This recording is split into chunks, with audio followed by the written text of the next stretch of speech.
Bizi bir kurban bayramına daha ulaştırdığı için Rabbimize hamdü senalar olsun.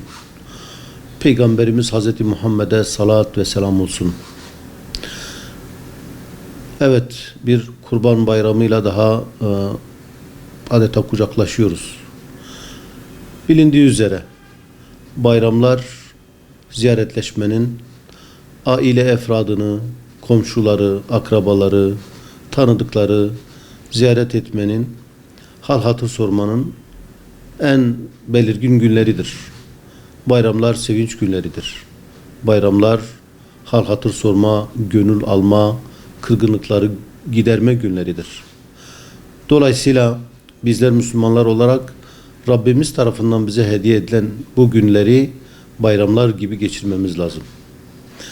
Evet, her ne kadar İslam coğrafyasındaki mezalim, dünya emperyalizminin başta Gazze'de olmak üzere İslam coğrafyasında Müslümanlara uyguladığı baskı ile birlikte baskıdan dolayı bayramda da olsa bir burukluk yaşıyorsak da fakat oradaki Müslüman kardeşlerimize de dualar etmekle, maddi ve manevi desteklerde bulunmakla bu zulmün giderilmesinde de katkı sunmaya çalışacağız inşallah.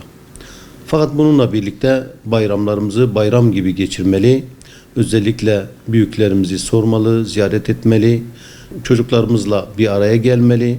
Dediğimiz gibi akrabalarımızı, komşularımızı, tanıdıklarımızı mutlaka ya ziyaret etmeli ya da telefonla da olsa aramalıyız, bayramlarını tebrik etmeliyiz. Bu bağlamda başta Batmanlı hemşerilerim olmak üzere bütün Müslümanların Kurban Bayramı'nı tebrik ediyorum. Özellikle Batmanlı kardeşlerimize çağrımız ve talebimiz şudur. Bayramları gerçekten bayram gibi geçirelim. Yani tanıdığımız ne kadar dost, arkadaş, akraba varsa mutlaka bu gibi günlerde onları soralım. Yaşlarımızı ziyaret edelim, hal hatırlarını soralım. Bu bayramların tadını bayram gibi çıkaralım. Zira Allah-u Teala yılda 2 bayramı bize hediye etmiş. Bu bayram Kurban Bayramı 2. bayramımızdır. Birbirimize dua da edelim.